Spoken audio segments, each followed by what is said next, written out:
ಸ್ನೇಹಿತರೆ ನಮಸ್ಕಾರ.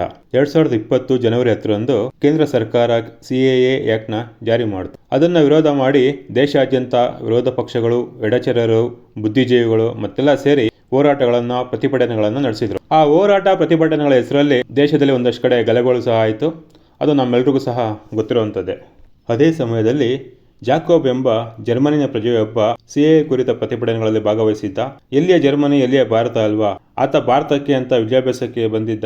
ಮದ್ರಾಸ್ನ IIT ವಿಭಾಗದಲ್ಲಿ ಫಿಸಿಕ್ಸನ್ನು ಅಧ್ಯಯನ ಮಾಡ್ತಾ ಇದ್ದ. ಓದೋಕ್ಕೆ ಅಂತ ಬಂದವನು ಸುಮ್ಮನೆ ವಿದ್ಯಾಭ್ಯಾಸ ಮುಗಿಸಿ ವಾಪಸ್ ಹೋಗ್ಬೇಕಿತ್ತಲ್ವಾ? ಅವನು ಹಾಗೆ ಮಾಡಲಿಲ್ಲ. ವಿದ್ಯಾಭ್ಯಾಸಕ್ಕೆ ಅಂತ ಬಂದವನು ವಿದ್ಯಾಭ್ಯಾಸ ಮುಗಿಸಿ ವಾಪಸ್ ಹೋಗಬೇಕಾಗಿತ್ತು. ಅದು ಬಿಟ್ಟು ಭಿತ್ತಿಪತ್ರವನ್ನು ಬೇರೆ ಹಿಡ್ಕೊಂಡು ಇಲ್ಲಿನ ಪ್ರತಿಭಟನೆಯಲ್ಲಿ ಭಾಗವಹಿಸಿದ್ದ. ಅವನು ಪ್ರತಿಭಟನೆಯಲ್ಲಿ ಭಾಗವಹಿಸಿದ್ದನ್ನು ಭಾರತ ಸರ್ಕಾರ ಗಂಭೀರವಾಗಿ ಪರಿಗಣಿಸಿತು. ಭಾರತ ಸರ್ಕಾರದ ವಲಸೆ ವಿಭಾಗ ಅಂದರೆ ಇಮಿಗ್ರೇಷನ್ ಡಿಪಾರ್ಟ್ಮೆಂಟ್ ಅವನನ್ನು ಆ ಕೂಡಲೇ ವಾಪಸ್ ಜರ್ಮನಿಗೆ ಕಳಿಸ್ತು. ಆವಾಗ ಅದೇನೋ ದೇಶದಲ್ಲಿನ ಸೋಕಾಲ್ಡ್ ಬುದ್ಧಿಜೀವಿಗಳು, ಎಡಚರರು, ವಿರೋಧ ಪಕ್ಷಗಳು ಆತನನ್ನು ವಾಪಸ್ ಕಳುಹಿಸಿದ್ದನ್ನು ಖಂಡಿಸಿದ್ದು.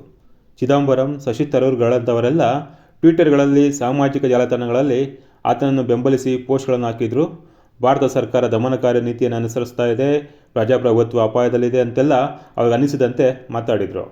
ಅದಾಗಿ 3 ವರ್ಷಗಳ ನಂತರ ಅಂದರೆ ಕಳೆದ ವರ್ಷ 2023ರಲ್ಲಿ ಮಧ್ಯಪ್ರದೇಶದ ಯೂತ್ ಕಾಂಗ್ರೆಸ್ನ ಲೀಡರ್ ರಾಜ್ ಕಾದ್ರಿ ಎಂಬವನು ಹಜ್ ಯಾತ್ರೆಗೆ ಅಂತ ಮೆಕ್ಕಾಗೆ ಹೋಗಿರ್ತಾನೆ. ಹೋಗಿದ್ದವನು ಯಾತ್ರೆ ಮುಗಿಸಿ ಸುಮ್ಮನೆ ವಾಪಸ್ ಬರಬೇಕಾಗಿತ್ತು. ಅದು ಬಿಟ್ಟು ಮೆಕ್ಕಾದಲ್ಲಿ ರಾಹುಲ್ ಗಾಂಧಿಯ ಭಾರತ್ ಜೋಡೋ ಯಾತ್ರೆಯನ್ನು ಬೆಂಬಲಿಸಿ ಭಿತ್ತಿಪತ್ರವನ್ನು ಹಿಡ್ಕೊಂಡು ಬೇರೆ ಪ್ರದರ್ಶನ ಮಾಡಿದ್ದ.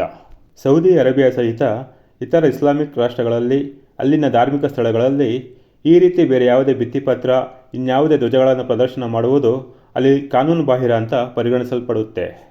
ಭಾರತ ಸರ್ಕಾರ ಹಜ್ ಯಾತ್ರೆಗೆ ಅಂತ ಹೋಗೋವ್ರಿಗೆ ಅಲ್ಲಿನ ಕಾನೂನುಗಳ ಬಗ್ಗೆ ಒಂದಷ್ಟು ಎಚ್ಚರಿಕೆಯನ್ನು ನೀಡಿರುತ್ತೆ. ಆದರೂ ಅಲ್ಲಿನ ಕಾನೂನನ್ನು ಮೀರಿ ಕೆಲವೊಬ್ಬರು ಸಂಕಷ್ಟಕ್ಕೆ ಸಿಲುಕ್ತಾರೆ. ಆವಾಗ ಮತ್ತೆ ಕೇಂದ್ರ ಸರ್ಕಾರ ಮಧ್ಯಪ್ರವೇಶ ಮಾಡಬೇಕಾಗುತ್ತೆ.